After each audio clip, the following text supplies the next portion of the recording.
नमस्कार, स्वागत है आप सभी का हमारे इस चैनल पर। भारतीय इतिहास में सिंधु घाटी सभ्यता हम लोग पढ़ रहे थे और इसका पहला सेट हम लोगों ने पढ़ लिया है। पहला सेट मैंने करा दिया, उसमें मैंने 25 क्वेश्चन आपको बताए थे।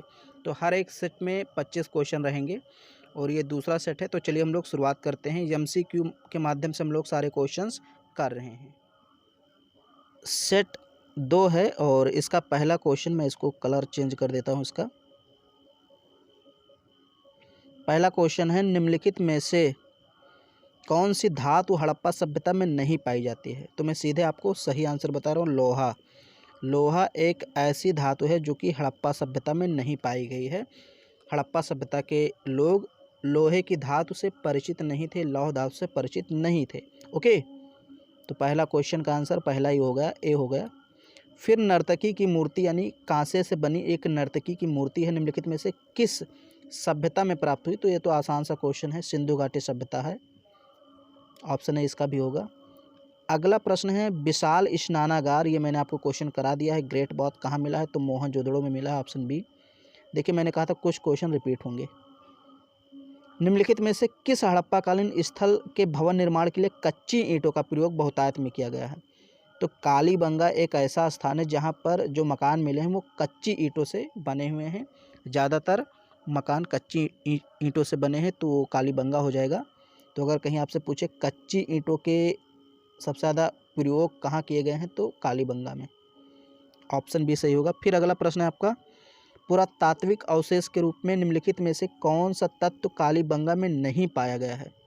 तो देखिए मैं आपको बता देता हूँ क्या क्या पाया गया है। देखिए, काले रंग की चूड़ियाँ कालीबंगा में पाई गई हैं, अग्निकुंड कालीबंगा में पाए गए हैं, हल से जुते खेत भी कालीबंगा में पाए गए हैं। तो यहाँ देखिए चौथा भी यहाँ पर हल से जुते खेत हो गए।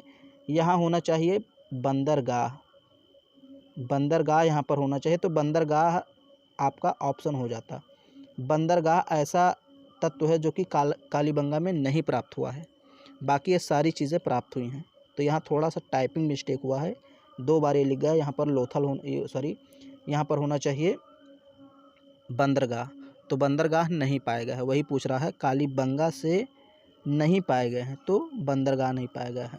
बाकी काले रंग की चूड़ियाँ पाई गई हैं, अग्निकुंड पाए गए हैं, हल से जुते हुए खेत पाए गए हैं। देखिए सिंधु घाटी सभ्यता मैंने इसकी रेगुलर क्लास भी पढ़ाई है, उसको भी आप देख सकते हैं। फिर ये MCQ करेंगे तो आपको आसानी रहेगी। निम्न में से कौन सा तत्व पुरातात्विक अवशेष के रूप में लोथल से नहीं पाया गया है? ध्यान दीजिए, पूछ रहा लोथल से कौन सा तत्व है जो नहीं पाया गया है? तो लोथल में युगल समाधान पाया गया है, बंदरगाह पाया गया है, फारस की मोहरें भी पाई गई हैं। तो इसमें ऑप्शन आपका बी हो जाएगा। उत्तम किस्म के जो जौ हैं ये लोथल से नहीं प्राप्त हुए हैं, तो ये आपका हो जाएगा उत्तम किस्म के जौ जो कि लोथल से नहीं प्राप्त हुए हैं। अगला प्रश्न है, निम्न में से कौन सा हड़प्पाकालीन स्थल गुजरात में नहीं स्थित है? ध्यान दीजिए, गुजरात में स्थित नहीं है। तो मैं आपको बता दूं, यहाँ पर लोथल गुजरात में है, धौलावीरा गुजरात में है, सुरकोतड़ा गुजरात में है, दैमाबाद गुजरात में नहीं है। दैमाबाद कहाँ है? महाराष्ट्र में है, जो कि हड़प्पा का यानी हड़प्पा सभ्यता का सबसे दक्षिणी सीमा है। तो जो गुजरात में नहीं है वो है दैमाबाद, ये महाराष्ट्र में है। अगला प्रश्न, निम्नलिखित में से किस हड़प्पा कालीन स्थल से एक युग्म समाधान मिला है? युग्म समाधान मतलब एक ऐसा कब्र मिला है जो कि जोड़े में है, 2 लोग एक साथ जब दफनाए हुए हैं। तो ये जो मिला है ये लोथल से मिला है। मैंने आपको एक क्वेश्चन करा दिया है पीछे, मैं आपको दिखाता हूँ। चलिए यहाँ देखिए, लोथल से क्या नहीं पाया गया है? तो यहाँ मैंने बताया था उत्तम किस्म के जौ नहीं पाए गए हैं, यानी कि युगल समाधान पाया गया है लोथल में। तो वही क्वेश्चन यहाँ पर पूछ लिया है, सेम क्वेश्चन उसने पूछ लिया है कि युगल समाधान कहाँ से मिला है? तो लोथल, आपका ऑप्शन सी सही हो जाएगा, सी।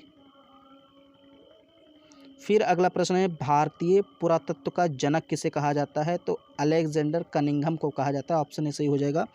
भारतीय पुरातत्व का जनक अलेक्जेंडर कनिंघम को कहा जाता है। 10 नंबर क्वेश्चन है, निम्नलिखित में से किस हड़प्पाकालीन स्थल से हल का टेराकोटा प्राप्त हुआ है? यानी एक प्रकार से ऐसा भी पूछ सकता है, हल के बने खिलौने। तो ये बनावली से प्राप्त हुए। बनावली कहाँ है? ये बेसिकली हरियाणा में पड़ता है।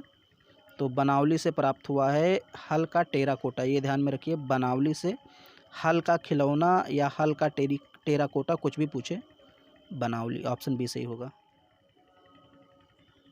अगला क्वेश्चन है पुरालेख शास्त्र किसका अध्ययन है? तो बेसिकली ये शिलालेखों का अध्ययन कराता है, ऑप्शन बी सही होगा। पूरा शास्त्र अगर पूछे पुरालेख शास्त्र किसका अध्ययन है तो शिलालेख का। अगला प्रश्न है सिंधु घाटी सभ्यता के लोग किसकी पूजा करते थे? तो पशुपति की पूजा करते थे। बेसिकली पशुपति किसके लिए आया है? भगवान शिव के लिए। तो पशुपति की पूजा करते थे सिंधु घाटी सभ्यता के लोग। निम्नलिखित में से किस सभ्यता को विश्व की प्राचीनतम सभ्यताओं में से एक माना जाता है? तो यहाँ पर ऑप्शन सी हो जाएगा, मेसोपोटामिया की सभ्यता माना जाता है कि विश्व की सबसे प्राचीनतम सभ्यता है। अगला सिंधु घाटी सभ्यता एक कैसी सभ्यता थी? तो ये कांस्य युगीन सभ्यता थी। कांस्य युग की सभ्यता थी, यानी कांस्य युगीन सभ्यता थी, ऑप्शन बी सही होगा। अगला प्रश्न है सिंधु घाटी सभ्यता की सबसे महत्वपूर्ण विशेषता क्या है? तो ईंट के बने हुए भवन यहाँ पर मिले हैं, ये सबसे महत्वपूर्ण विशेषता है। बाकी वस्तु विनिमय प्रणाली, स्थानीय परिवहन प्रणाली, प्रशासनिक प्रणाली, ये सब तो विशेषता हैं, लेकिन इनमें से पूछ रहा है चारों में से सबसे महत्वपूर्ण विशेषता क्या है? तो ईंट के बने भवन। अगला प्रश्न है हड़प्पा के लोग निम्नलिखित में से किस भगवान की पूजा नहीं करते थे? तो यहाँ पर ऑप्शन थोड़ा सा देखिए, यहाँ पर क्वेश्चन थोड़ा सा मिस्टेक है, ये नहीं कट कर दीजिए। हड़प्पा के लोग निम्नलिखित में से किसकी पूजा करते थे, ये होना चाहिए प्रश्न। तो किसकी पूजा करते थे? तो मैंने अभी आपको बताया शिव की, यानी कि पशुपतिनाथ इनको बोलते हैं। तो चाहे पशुपतिनाथ पूछ ले चाहे शिव पूछ ले, इनकी पूजा करते थे। जबकि हड़प्पा के जो लोग थे ये विष्णु, स्वास्तिक, देखिए स्वास्तिक भी यहाँ पर सही होना चाहिए, लेकिन वो देखिए यहाँ पर दो ऑप्शन सही हो सकते हैं, एक तो शिव, एक तो स्वास्तिक, क्योंकि कबूतर और विष्णु तो एकदम गलत है, इनकी पूजा नहीं होती थी। तो अब इनमें से हम दोनों में क्या चूज़ करें, स्वास्तिक या शिव? तो ध्यान से क्वेश्चन को पढ़िए, क्योंकि आप ध्यान से जब क्वेश्चन को नहीं पढ़ेंगे तो क्वेश्चन गलत हो जाएगा। यहाँ पर क्या कह रहा है कि भगवान, किस भगवान की पूजा करते थे? तो स्वास्तिक कोई भगवान तो है नहीं, तो यहाँ पर ऑप्शन ए हो जाएगा, शिव।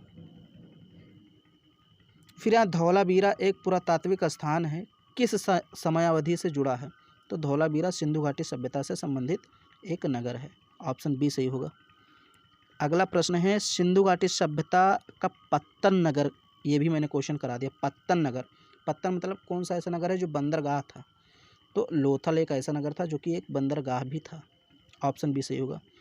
अगला प्रश्न निम्नलिखित में से हड़प्पा सभ्यता का कौन सा नगर 3 भागों में विभाजित था? तो ऑप्शन सी सही हो जाएगा, धौलावीरा। धौलावीरा एक ऐसा नगर था जो 3 भागों में विभाजित था, यानी कि एक तो राजा का टोला होता था, एक होता था गरीब लोग रहते थे, श्रमिक मजदूर, और एक होता था बीच में एक टोला होता था जहाँ पर मध्यम वर्ग के लोग रहते थे।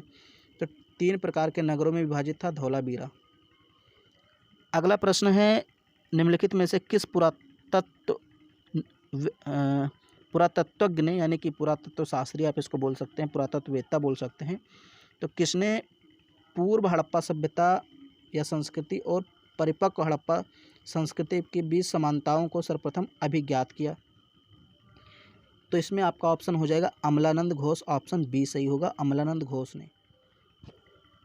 अगला प्रश्न है भारत में हड़प्पा का सबसे बड़ा स्थल यानी सबसे बृहत स्थल कौन सा है? तो राखीगढ़ी, भारत में प्राप्त सबसे बड़ा स्थल राखीगढ़ी है, जो कि कहाँ है?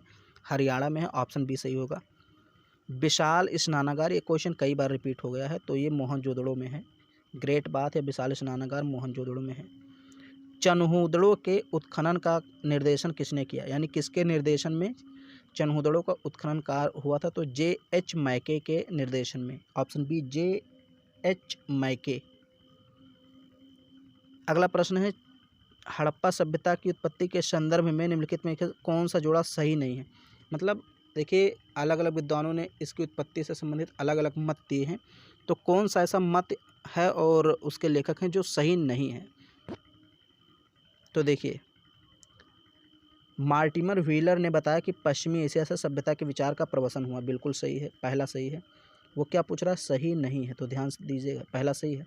दूसरा, अमलानंद घोष ने बताया हड़प्पा सभ्यता का उद्भव पूर्व हड़प्पा सभ्यता की परिपक्वता के परिणाम स्वरूप हुआ, ये भी सही है, इनका भी कथन सही है। फिर यहाँ है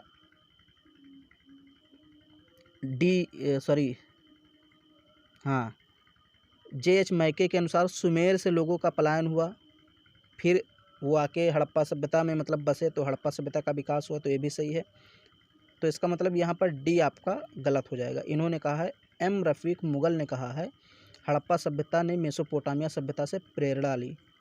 ये यहाँ पर इन्होंने गलत कहा है, तो इनका ये डी ऑप्शन होगा, क्योंकि ये कथन सही नहीं है। फिर आज के इस सेट का लास्ट प्रश्न है, निम्नलिखित में से कौन हड़प्पा और मोहनजोदड़ो के उत्खनन से संबंधित नहीं थे? तो के.एन. दीक्षित थे, आर.डी. बनर्जी थे, एम.एस. वत्स, बी.एस. जो स्मिथ हैं, बी.ए. स्मिथ, ये नहीं थे इससे संबंधित। ओके, हड़प्पा और मोहनजोदड़ो के उत्खनन से कौन संबंधित नहीं था? बी.ए. स्मिथ। तो ये टोटल आपके 25 क्वेश्चन आज भी हो गए, दूसरा आपका सेट हो गया। तो टोटल इसके 4 सेट आएंगे, तो 2 हो गए, 2 और आएंगे, यानी 50 क्वेश्चन हो गए, 50 और आएंगे। और अगर आपको वीडियो पसंद आ रहा है तो इसको लाइक कर दीजिए, शेयर कर दीजिए। चैनल पर पहली बार है, चैनल को सब्सक्राइब करना ना भूलें।